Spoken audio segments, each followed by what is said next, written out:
What's wrong with Mr. Potato? Why do all the characters suddenly collapse when they laugh? These are just some of the bizarre and unanswered questions hiding inside one of the most popular kids shows in the world, Peppa Pig. On the surface, it's bright, cheerful, and innocent, but when you take a closer look, things start to get weird, from vampire teachers and suspicious foxes to talking vegetables and predators living among pigs. The mysteries behind Peppa Pig will leave you questioning everything you thought you knew about this cartoon. 1.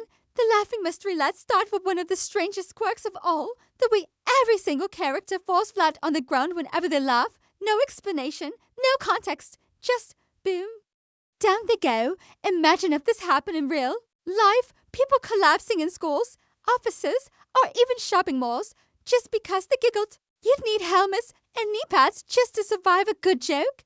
It might look funny in the show, but the lack of explanation makes it one of the oddest and most unsettling details of the Peppa Pig universe.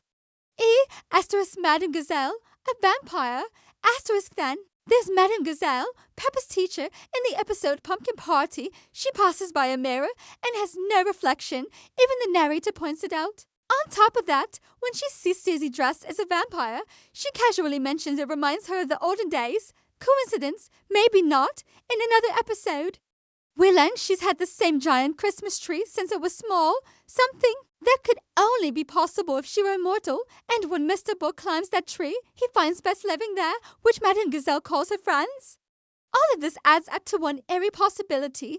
Is Peppa's teacher secretly a vampire, hiding in plain sight? 3. Mr. Fox, the suspicious one if Madame Gazelle is mysterious. Mr. Fox might just be downright shady. In one episode, he appears out of nowhere near Grandpa Pig's chicken coop at night. Exactly the kind of place a fox would be hunting.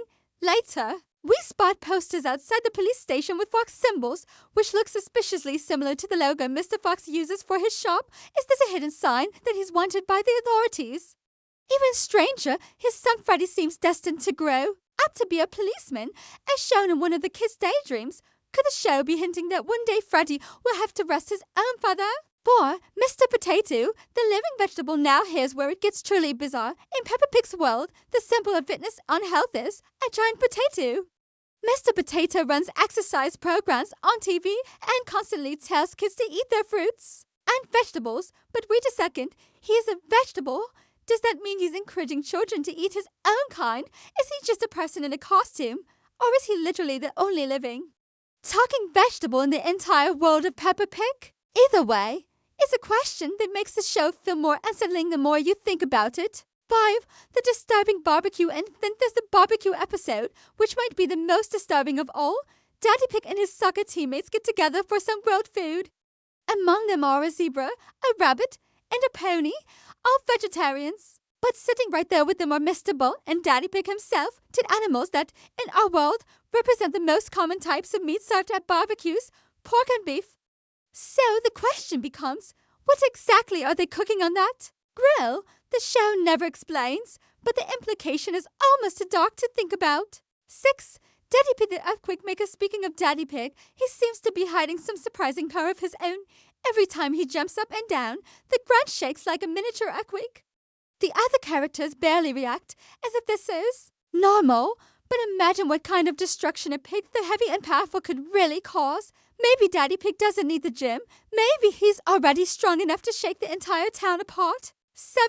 George in the same class as Peppa. Then we get to George, Peppa's little brother, clearly younger than her, yet somehow in the same school class. How does that make sense? Some fans believe George is actually a child genius, placed ahead of his age group because he can keep up with all the kids. Others think the opposite, that Peppa herself might have been held back a few grades. The show never clears this up, but whichever theory you believe, it paints a very different picture of the pig family's everyday life. ***, talking versus silent animals. ***, another mystery is why some animals in the show talk while others don't. Peppa's family, Mr. Fox, even Mr. Potato, they all speak like humans. But then you see ducks at the park, who are the family goldfish, and they're just regular animals. There's no clear rule for what species get human qualities and which don't.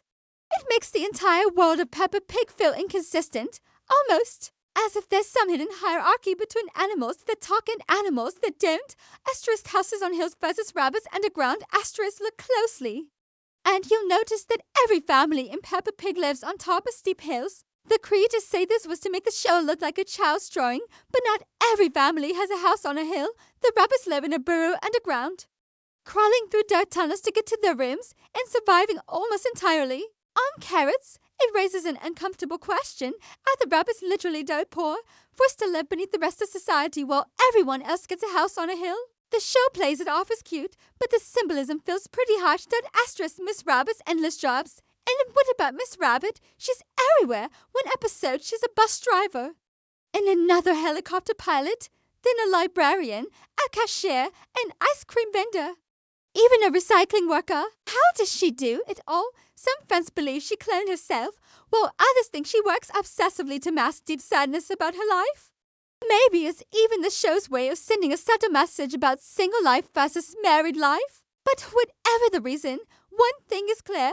Miss Rabbit works harder than anyone else in Peppa's world, and she never seems to get a break. Predators in a vegetarian world, but maybe the strangest detail of all is how predators exist in this world.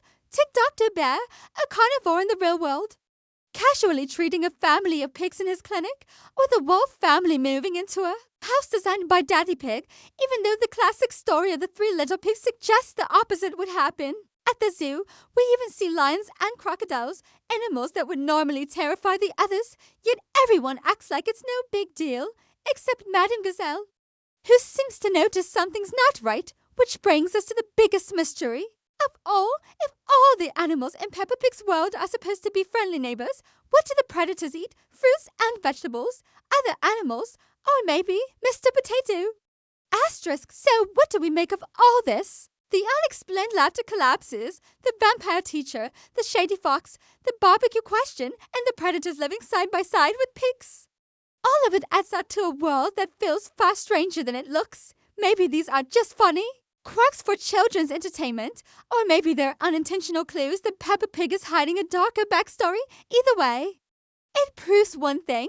Even the most innocent cartoons can be filled with mysteries once you start asking the right questions.